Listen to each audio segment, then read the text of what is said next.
दोस्तों आज की कहानी बहुत ही ज्यादा ज्ञानवर्धक है। ये कहानी है एक नागिन, नागमणि और एक किसान की। नाग जिनके पास नागमणि होती है वो बहुत ही खास नाग होते हैं और उन्हें इच्छाधारी सांप कहा जाता है। वो हर वो काम कर सकते हैं जो बहुत ही ज्यादा मुश्किल होता है और जो इंसान भी नहीं कर सकते। उनके पास अद्वितीय शक्तियाँ होती हैं। तो ये कहानी है प्राचीन समय की। बहुत पुरानी बात है। एक गांव में एक किसान अपने दो बैलों के साथ खेत में हल जोतने जाया करता था। उसने अपने पूरे खेत में अपने दो बैलों की सहायता से ही जोत कर रखी थी, परंतु उसके खेत में अभी भी कुछ कोने बचे हुए थे जहां पर वो जोत नहीं कर पाया था। अब किसान उन कोनों को जोतने के लिए कुदाली लेके जोतने लग जाता है। किसान खोदते खोदते 3 कोने खोद देता है, परंतु जब चौथा कोना खोदने लगता है तो किसान एक दीमक की बम्बी को भी खोदने लग जाता है। और जैसे ही किसान अपनी कुदाली से उस बम्बी पर मारता है तो वो बम्बी टूट जाती है और वो देखता है कि एक सांप के भी 2 टुकड़े हो गए हैं। सांप बीच में से कट गया है। सांप के 2 टुकड़ों को देखकर किसान बहुत दुखी हो जाता है और वो सोचने लग जाता है कि आज मेरे से इतना बड़ा अपराध हो गया।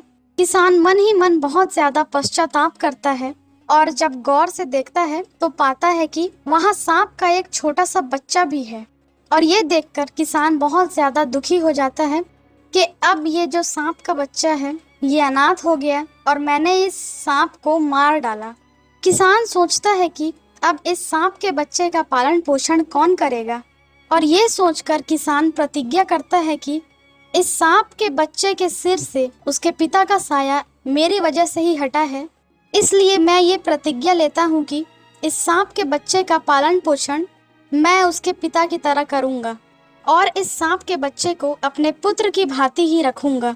और ये सोच के वो किसान उस सांप के बच्चे को अपने घर ले जाता है।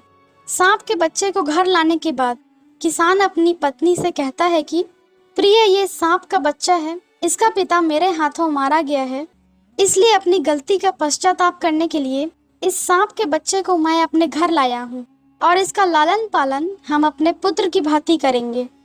दोस्तों उस किसान का भी एक छोटा बच्चा होता है। उसका पुत्र अभी बहुत छोटा है। अब किसान की जो पत्नी होती है वो बहुत भोले मन की थी और वो किसान की सारी बातों को मान लेती है और अपने पति से कहती है कि ठीक है पिया जी, एक तो हमारा अपना पुत्र है और एक सांप का पुत्र है। इस सांप के पुत्र को भी हम अपने पुत्र की भांति स्नेह करेंगे, प्रेम करेंगे, अपने पुत्र के समान ही लाड़ प्यार करेंगे। दोस्तों जिस समय वो सांप मारा गया उस समय वो सांप और उसका बच्चा उस बाम्बी के अंदर थे, परंतु वो नागिन वहाँ नहीं थी। इसलिए जब किसान सांप के बच्चे को लेकर अपने घर आ जाता है तब नागिन देखती है कि उसका पति सांप तो 2 टुकड़ों में बटा हुआ है और उसका बच्चा वहाँ से गायब है। और अपने पति की ऐसी हालत देखकर नागिन बहुत विलाप करती है, दुखी होती है और जब वो अपने बच्चे की तलाश करती है तो उसे उसका बच्चा नहीं मिलता है। अब वो नागिन बहुत ज़्यादा विलाप करने लग जाती है, रोने और चिल्लाने लग जाती है, क्योंकि अब तो उसका पूरा परिवार ही उजड़ गया था। एक तो उसका पति मारा गया और दूसरा उसका पुत्र भी नहीं मिल रहा था। नागिन सोचती है कि जिसने मेरे पति को मारा है उसी ने मेरे पुत्र को भी मारा होगा, और ये सब सोच सोचकर नागिन बहुत रोती चिल्लाती है, लेकिन ना तो उसका पति उसे मिलने वाला था और ना ही उसका बच्चा। और अब रोने धोने के बाद नागिन भी एक प्रतिज्ञा लेती है और कहती है कि जिसने भी मेरे पति और पुत्र को मारा है उसका मैं वंश खत्म कर दूंगी, उसके परिवार में एक भी इंसान को जिंदा नहीं छोड़ूंगी। अब वो नागिन इस तलाश में लग जाती है कि उसके पति और बच्चे का हत्यारा कौन है। अब दोस्तों दूसरे दिन फिर से किसान अपने खेत में कुदाल से अपनी जमीन खोदने लग जाता है और उसकी कुदाल पर सांप का खून लगा हुआ था और नागिन भी अपने पति की लाश के आसपास ही मंडरा रही थी। और जैसे ही किसान अपनी कुदाल लेकर जमीन खोदने लगता है नागिन की नज़र उसके खून लगे कुदाल पर पड़ जाती है। वो कुदाल को देखती है कि उस पे खून लगा हुआ है और नागिन सोचने लगती है कि यही वो इंसान है जिसने मेरे पति और बेटे को मारा है।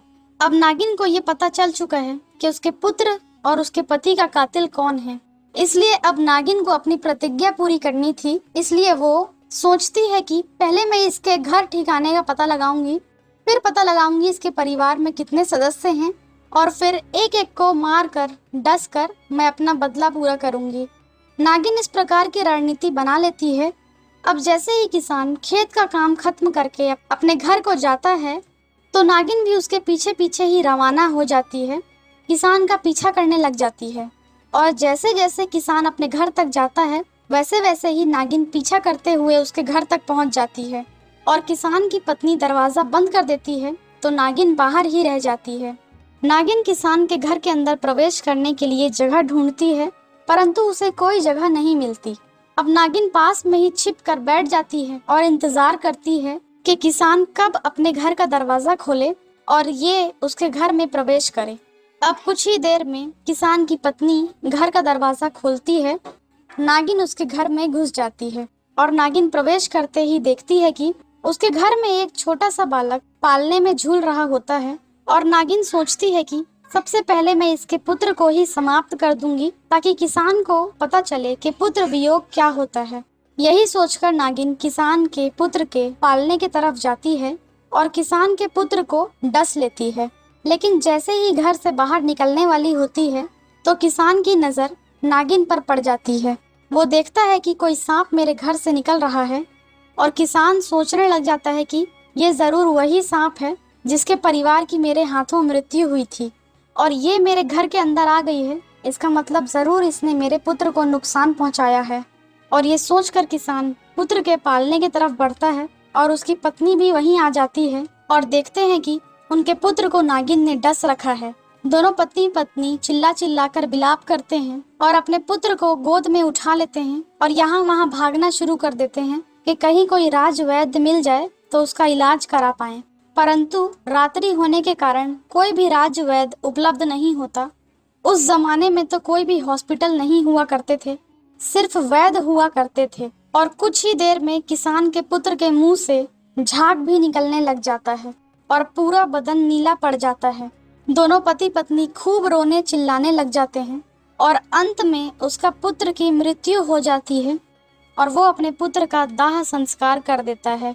और वो सोचता है कि नागिन ने अपना बदला पूरा कर लिया है, उसके पति के बदले उसने मेरे पुत्र की जान ले ली है, इसलिए नागिन का बदला पूरा हो चुका है और अब मैं नागिन के पुत्र को ही अपना पुत्र समझूंगा।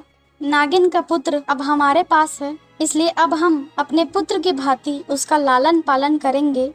तो फिर अब वो किसान और उसकी पत्नी नागिन के पुत्र से भी बहुत ज्यादा प्रेम करने लग जाते हैं। उसकी हर छोटी छोटी चीज का ख्याल रखते हैं, हर समय उसका ध्यान रखते हैं, उसको अपने पुत्र की भांति लाड़ प्यार और संभाल कर रखते हैं। अब दोस्तों कुछ समय बीतने के बाद नागिन फिर से किसान के घर पर आती है और इस बार वो सोचती है कि अब किसान को डसूंगी क्योंकि उसने मेरे पति की हत्या की है। अब जैसे ही नागिन किसान के घर में प्रवेश करती है तो देखती है कि किसान और किसान की पत्नी एक छोटे से सांप को दूध पिला रहे हैं, एकदम अपने पुत्र के समान।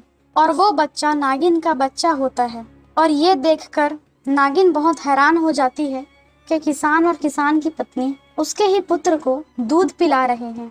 नागिन अपने पुत्र को भी पहचान जाती है और देखती है कि किसान और किसान की पत्नी तो उसके पुत्र को अपने पुत्र के समान प्रेम कर रहे हैं और वो मन ही मन बहुत आश्चर्यचकित हो जाती है। सोचने लग जाती है कि मैं तो इस घर में बदले की भावना से आई थी, ये सोचकर आई थी कि इस किसान के संपूर्ण परिवार को खत्म कर दूंगी, किसी को भी जिंदा नहीं छोड़ूंगी। लेकिन किसान और किसान की पत्नी तो मेरे पुत्र से इतना ज्यादा प्रेम करते हैं, बड़े ही दयालु हैं, जो मेरे पुत्र को अपने पुत्र की भांति प्रेम कर रहे हैं।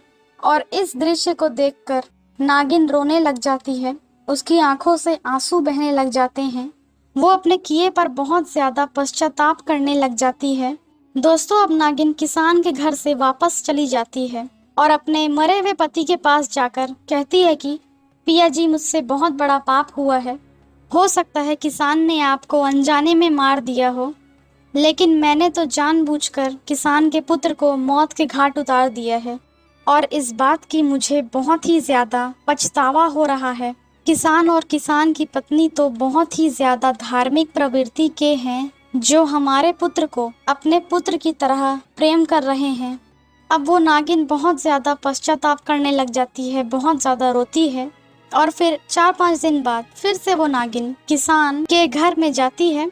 ये सोचकर जाती है कि क्या वास्तविकता में किसान और उसकी पत्नी मेरे पुत्र से प्रेम करते हैं या वो किसी प्रकार का ढोंग नाटक कर रहे हैं। और नागिन जाकर देखती है कि किसान और उसकी पत्नी बातें कर रहे हैं कि हमारा तो अब कोई पुत्र है नहीं, तो अब हम इस सांप के पुत्र को ही अपना पुत्र मानकर पालन पोषण करेंगे। हमारा तो एक पुत्र था, वो भी अब नहीं रहा, और हमारा पुत्र सिर्फ और सिर्फ ये नागिन का बच्चा ही है। यही हमारा पुत्र है और इसी के सहारे हम अपना जीवन बिताएंगे। और इस बात को सुनकर नागिन को पूरा विश्वास हो जाता है कि किसान और उसकी पत्नी उसके पुत्र से बहुत ज्यादा प्रेम करते हैं, और अपने किए का पश्चाताप करने के लिए वो दूर वन में जाती है। और दोस्तों, ये तो कहा जाता है कि नाग और नागिन भोलेनाथ के प्रिय होते हैं, और अगर नाग और नागिन भोलेनाथ से कुछ प्रार्थना करते हैं तो महादेव उनकी इच्छा जरूर पूरी करते हैं। दोस्तों, अब वो नागिन भोलेनाथ की सेवा सत्कार पूजा पाठ करने लग जाती है और कहती है कि मैंने जाने अनजाने में किसान के पुत्र को मार डाला है, और अब मैं चाहती हूँ कि किसान को एक पुत्र की प्राप्ति हो।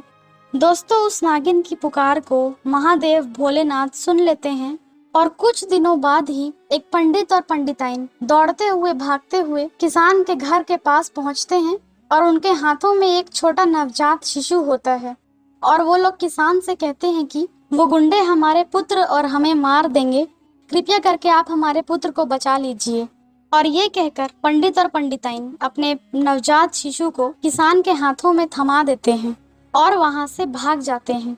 और उस बच्चे को लेकर किसान और उसकी पत्नी घर में वापस चले जाते हैं। अब कुछ दिनों बाद जब किसान खेत में जाता है, तब देखता है कि खेतों में पंडित और पंडिताइन दोनों मरे हुए पड़े हुए हैं, और वो बहुत दुखी होता है और उन दोनों का दाह संस्कार करता है।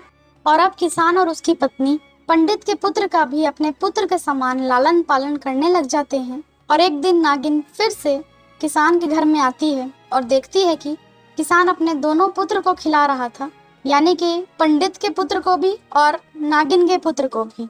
तब वो नागिन ये नज़ारा देखकर बहुत ज्यादा खुश होती है और सोचती है कि किसान वास्तविकता में धर्मात्मा आदमी है, और ये सब सोचकर नागिन वहां से वापस लौट आती है। लेकिन तभी नागिन के दिमाग में ख्याल आता है कि अब उसके जीने की कोई भी इच्छा नहीं रही है, और नागिन के पास एक नागमणि थी, और वो उससे एक औरत का रूप धारण करके किसान के पास जाती है और कहती है कि तुम इस चीज को संभाल कर रखना, और ये चीज तुम्हारे घर में हमेशा रहनी चाहिए, ये कभी भी किसी को भूल कर भी मत देना। और वो नागिन किसान को अपनी नागमणि दे देती है। नागमणि देते ही वो औरत के रूप से फिर से नाग बन जाती है।